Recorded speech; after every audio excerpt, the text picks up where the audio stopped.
Al-Razi, the doctor who defined science with experience. Imagine you are walking in a city whose streets are filled with the smell of medicinal herbs, the sound of goldsmiths' hammers, and the traffic of Silk Road caravans. There are no modern hospitals, no advanced medical devices. But in this very day and age, there lives a man who believes that to treat a person, one should not rely solely on the words of others. It must be seen, and the truth must be obtained through experience. That man was Abu Bakr Muhammad ibn Zakaria Al-Razi, one of the greatest physicians, chemists and philosophers in Iranian history. A man whom many researchers consider to be one of the most prominent figures of rationalism and empiricism in Islamic civilization. But his story did not begin in the hospital. Around 865 AD, a child was born in the ancient city of Rhazes. At that time, Iran was under the rule of the Abbasid Caliphate. Although the capital of the government was in Baghdad, cities such as Rhazes, Nishapur and Bukhara were considered among the most important centers of science, culture and trade in the world. Silk Road caravans passed through these cities. The bazaars were full of merchants. Scientists from different lands gathered to discuss medicine, philosophy, astronomy, and mathematics. In such an atmosphere, Zakaria Razi grew up. Not much information has survived to history about his childhood, but we know one thing. He had a mind that never tired of asking questions. Contrary to what many people think, Razi was not a doctor from the beginning. He worked as a goldsmith for a while. He worked with metals and spent hours in goldsmith workshops making jewelry. After that, he became interested in music and is said to have played the oud beautifully. But none of this could quench his thirst for knowledge of the world. Finally, his path led him to the world of alchemy. At that time, many alchemists dreamed of turning metals into gold.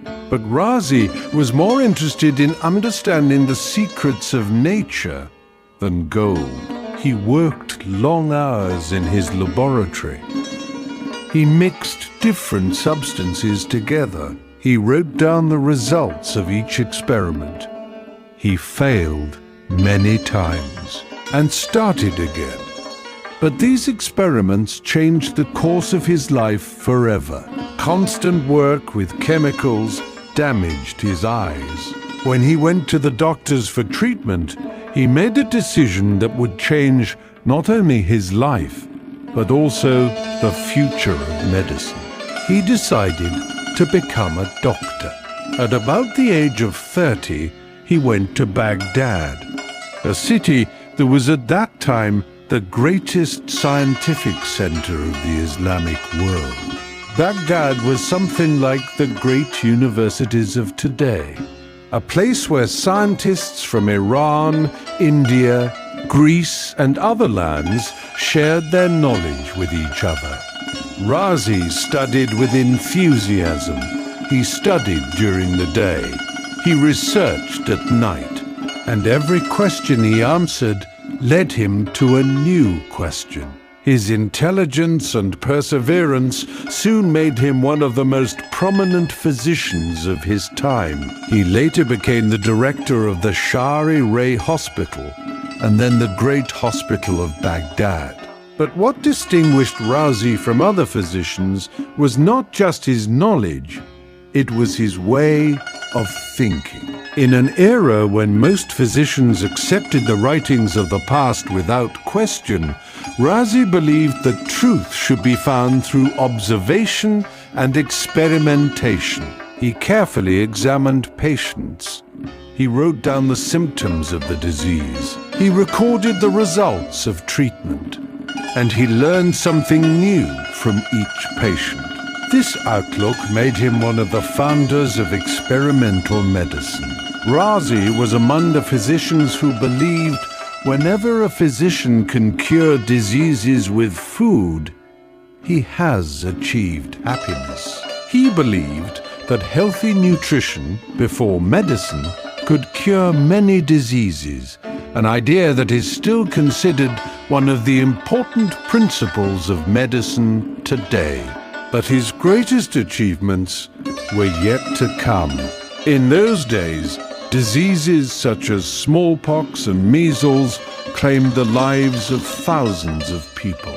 Many doctors could not even distinguish between the two diseases. But Rhazi, as always, did not stop at hearsay. He observed patients for days and weeks. He checked their fevers. He carefully compared the rashes. And he wrote everything down. Finally, he proved that smallpox and measles were two completely different diseases.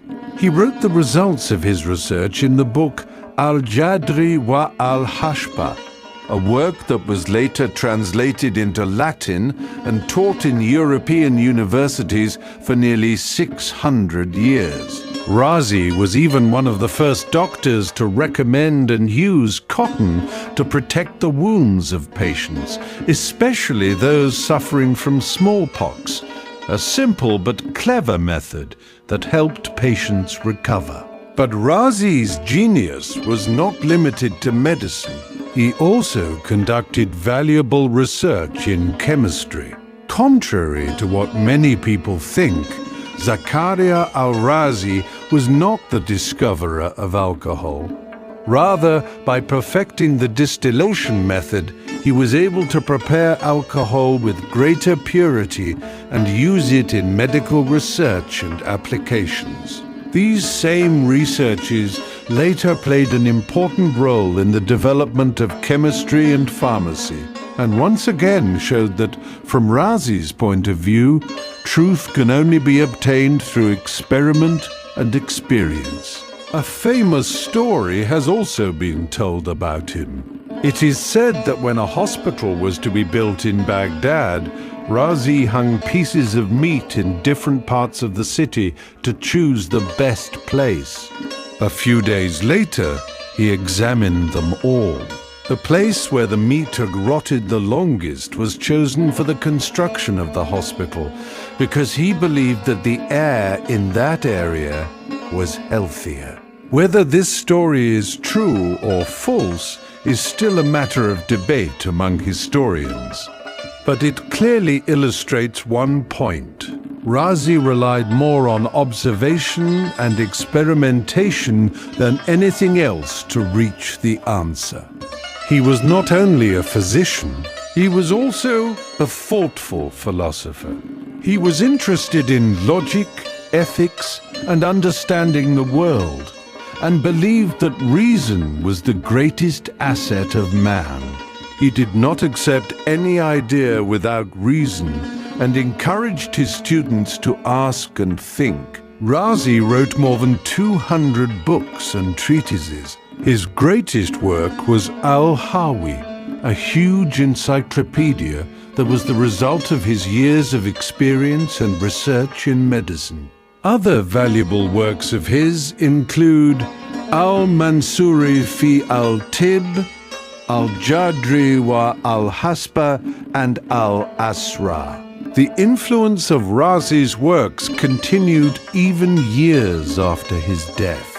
Many researchers believe that Ibn Sina benefited from Rhazi's valuable works and experiences, especially Al-Hawi, when writing his masterpiece Kanun al-Tib. But perhaps more beautiful than his knowledge was his ethics.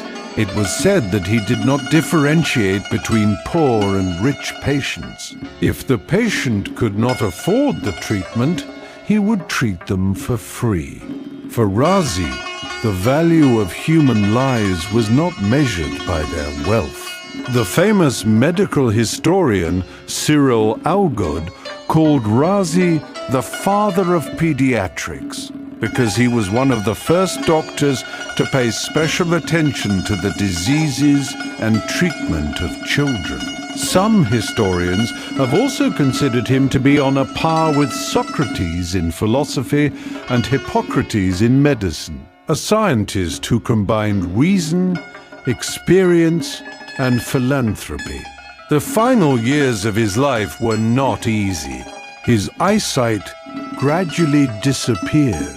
Some historians attribute this to years of working with chemicals, while others attribute it to old age illnesses. But even blindness could not stop him from thinking and teaching.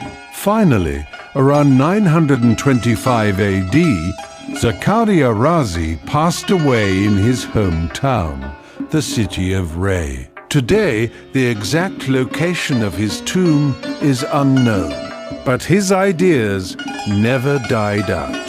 His books crossed the borders of Iran, and generations of doctors and scientists learned from his knowledge. Today, in Iran, the 5th of Shahrivar, the birthday of Al-Razi, is celebrated as Pharmacy Day, a memorial to the man who, more than 1,000 years ago, opened a new path for medical science with his thought, experiments, and experiences. A statue of Al-Razi, along with Kayan Neshaburi, Abu Rayhan Biruni, and Avicenna, has been placed at the United Nations office in Vienna, Austria.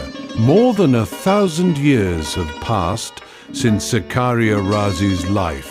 Neither his laboratory remains, nor the hospital where he practiced medicine, but the idea he left behind is still alive. That science begins with a question, grows with experimentation, and endures with truth. Perhaps that is why Al-Razi is considered not only a great physician, but also one of the most influential scientists in human history.